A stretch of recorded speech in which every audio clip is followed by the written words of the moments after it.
What is going on, everybody, and welcome to the vlog for the week of May the 21st, 2018. I hope you're all doing very well.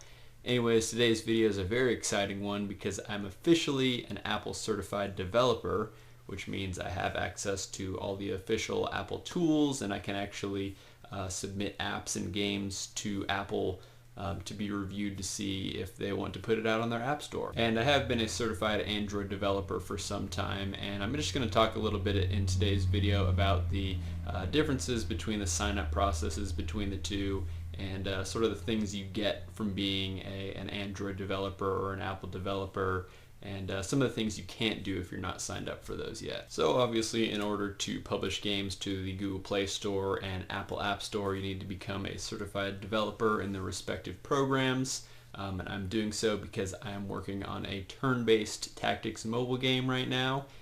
If you want to test it out and be a part of my private alpha, you can definitely join in to be a part of that. All you need to do is just go to my website, which is homecookedgames.com. That link will be down in the description, of course. And once you're there, just sign up for my mailing list. It's right there, you can't miss it.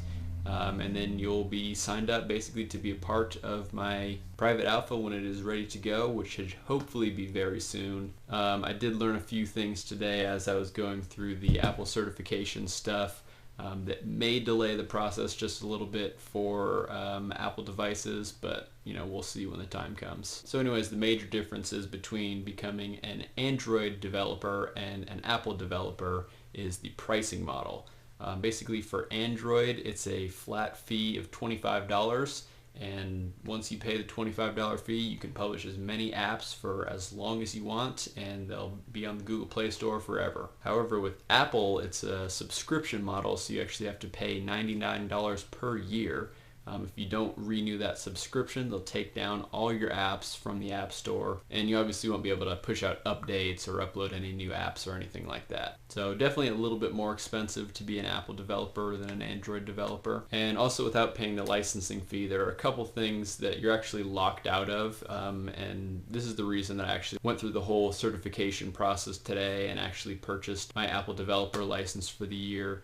Is because it locked me out of a couple features that I wanted to use, notably push notifications and the test flight beta process. Basically, I wasn't able to send test push notifications to my device without being an Apple certified developer, which is kind of unfortunate because that's something pretty critical to my game and something that I really wanted to test out. So that's the first thing I needed. And needless to say, I actually was able to get push notifications working. So you'll see that I'm in my game here, and this player can make his move. And I'm just in a game with my other phone here. So once let's see if we can do this so I can show you the screen here. We'll end the turn on this one, and then you'll see that notification comes through for this one. Then of course you can click on the notification, open it up, and then boom, there's that guy's move. So anyways, I'm glad that I got push notifications working today. It was actually a lot more complex on the Apple side of things. Apple makes you do all these like crazy certifications, and you have to download files and upload files to make sure everything's all safe and secure and everything. So I mean, that's kind of an advantage because it's probably more secure and stuff like that. But it is a bit of a disadvantage that I actually have to go through the process of setting all that stuff up. And then maybe later down the line something changes, I may need to go through that whole process again, and it could kind of be a pain. And so the other thing that I wanted access to was the test flight beta program, and that's something that you can only have access to if you're an Apple developer. And so basically this is what I'm going to be using for my upcoming alpha test, and it's basically a really cool way that you can have people test your game or app or whatever. All you need to do is enter all the email addresses of the participants, and then once Apple actually approves the application, then it'll send the app out to all your different beta testers. And then from there, you'll be able to easily track analytics from your game. And if you need to push out any updates, you can do that really easily. And there's just like real easy feedback for people who want to give feedback on your game. So I think it's a really cool function that Apple, provides. So I'm definitely looking forward to taking advantage of the test flight beta program. And then the last thing that I wanted to touch on is just kind of the whole process of actually getting set up with an Android developer account and an Apple developer account. Basically, Android, super freaking easy. All you need to do is just go to the website develop.android.com or whatever, and then you just sign the agreement, pay the $25 fee, and you can pretty much submit an app to the Google Play Store right away, and it'll be live in probably about 4 hours. So it's a very smooth and easy process. If you want to get something up and going right away, I would highly recommend publishing to Android. It is really, really easy. Apple, on the other hand, there's a couple different hoops you have to jump through. So you can sign up for the base developer account pretty easily, just agree to the basic terms and conditions and stuff like that, and you'll have access to some of the basic stuff. But if you actually want to be enrolled in the full program, then you have to submit a request for it. And you need a couple prerequisites, which is obviously on their website. So then after you submit your request, within the next 1 to 3 business days or so, you'll actually get a call from Apple. And so this is the call that I was actually on this morning with Apple, basically just verifying that I am in the right place and I'm signing up for the correct thing that I want to. And they asked me a couple questions to make sure that I am legally a part of the business that I am claiming to be, and that I have legal authority to sign legally binding contracts between my company and Apple. So it's just sort of like a screening process. The whole call was probably like 5 or 10 minutes.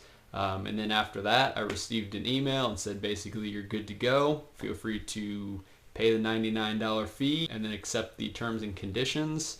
And then pretty much ready to develop from there. So Apple's terms and conditions, as you could imagine, are super long. It's this like 80-page document covering all sorts of things, and it was super interesting to read through some of these things and take a look at what I can and can't do. Obviously, they want to make sure that you're not sending out software to people's phones that are just going to infect them or stalk them or whatever. One of the interesting things I read through is for push notifications specifically, because that's something that I was kind of working on lately, is that with push notifications, you're actually not allowed to do any advertising through that.